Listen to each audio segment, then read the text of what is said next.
Right. Iron Lung. Oh, I don't need this then. Oh, I thought you were doing the Western one. No, I'm gonna do Iron Lung. Oh. Okay. One of the first of many movies, and kind of paved the way on a contemporary scale of what is going to be now the death of Hollywood. I call it that. That's probably a bit dramatic, but I do thoroughly think that indie cinema is starting to make a revolution here. And it starts with Iron Lung.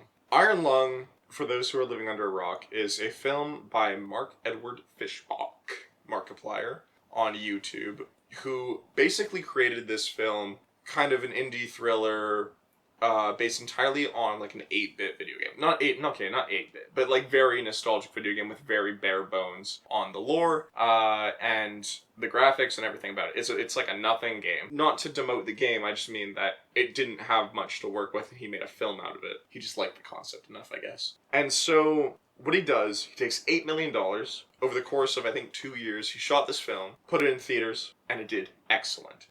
I think it did like 10 times its budget for an $8 million film. And when you have something like this that is completely someone's idea, just one person's idea, he's completely funding this thing himself, puts it in theaters himself, and it all works out, and he's making this much money, this is kind of the restart of what films used to be like. Because now we have all this big production stuff that's basically, let's make something and throw it at the wall and hope that it sticks. Which is obviously not a very cost-effective way to do things when you're putting millions of dollars into films and you think that you have the stars or whatever's going to work, but no one's coming to see these films. I mean, how many people have the star power like an old Eastwood or even Tom Cruise in his prime? Brad Pitt still, but in the way that he was?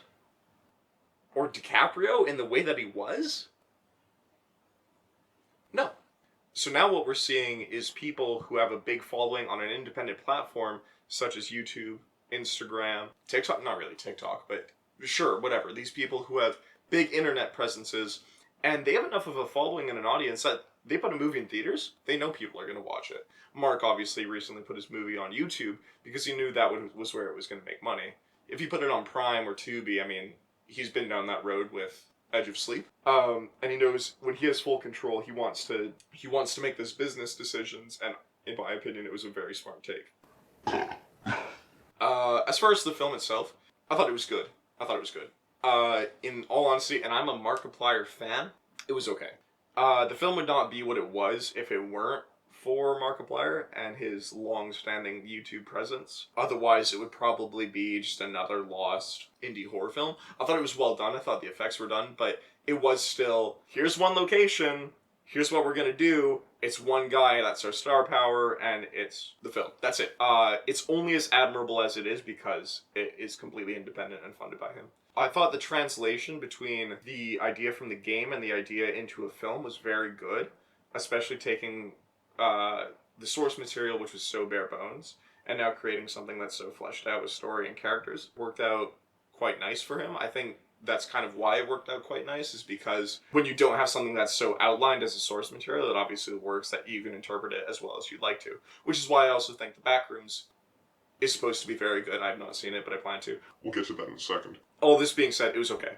It was entirely because Markiplier is who he is, and it turned out great. But what he did kind of came a wave after of the content creator translation into feature filmmaker wave. And this is not something that we haven't seen before. I mean, obviously you have Jordan Peele, who's done skits forever, on YouTube, but like, he was very good, but he's now more, like, was more Hollywood and more production, way more than he was a content creator like Markiplier who does like Let's Plays or whatever. Now you have something like Obsession, which recently came out and as well did very good. It was all over the place. The marketing was quite good. And I didn't even think about the fact that it was directed by Curry Baker, who has, again, much like Jordan Peele, a very long skit sort of presence on YouTube. Sort of that indie production, but translating into Hollywood. So now that we have that platform, it kind of begs the question for a number of different things. One of which is film festivals. So when you have, and I don't speak for all film festivals, obviously, I don't speak for most of the notable ones,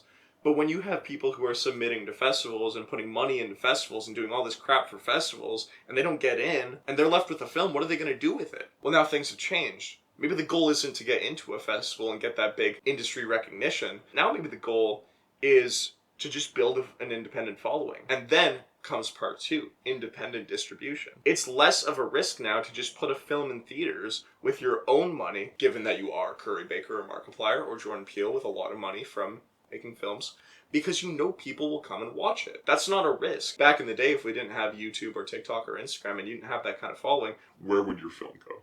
You don't know.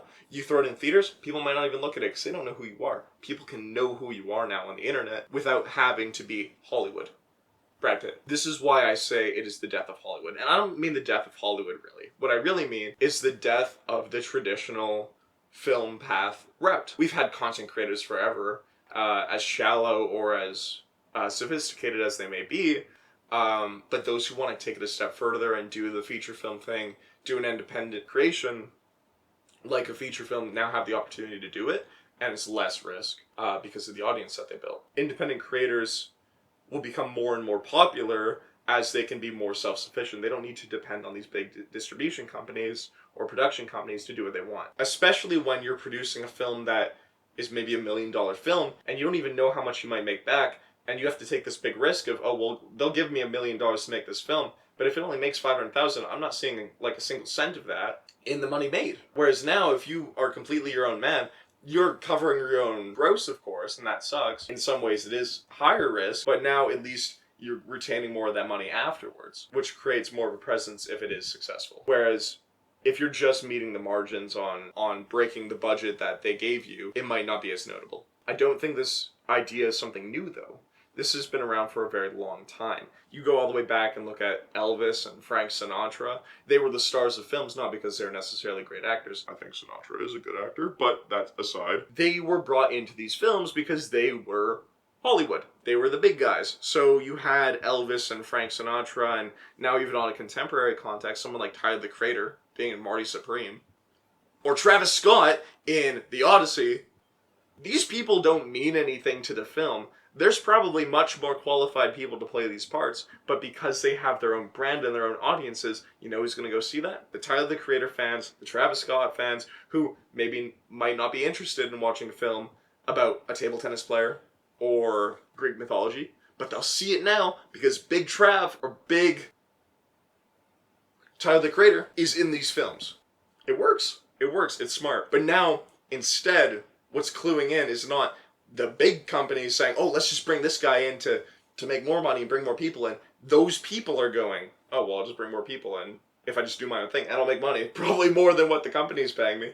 So it's a cool thing. I think especially in a time where independent creators are battling AI and really feeling the chokehold from corporate economics and everything, like that is in many, many places, but particularly in the art we are suffering. Really important and really interesting that we're starting to see sort of an uplift and a rebellion against the corporate cinema and the fear that our jobs might be taken because of the people who are giving us the money to create and hopefully funding to create and to make more money are taking our jobs and replacing them with AI. Well, we're just kind of saying, screw you, we'll do it anyway, and we'll do it ourselves. And hopefully the people who are building these audiences will stick to it, and they're going to keep doing it. The independent creators, the YouTube, and I think I keep saying independent creators, what I really mean is YouTubers. When you look at Jordan Peele or Curry Baker, who are really just doing the skit thing and just continue to do their thing that they're quite good at, that's who I'm thinking of. I don't think any TikTokers or whatever are going and thinking, oh, I'm going to go make a feature film. But the creators, the real creators who are writing stories and skits and bits, they are going to keep the craft alive and true and real. It's a beautiful thing. And I would say it's a contemporary revolution of Hollywood. Backrooms and Obsession review coming soon.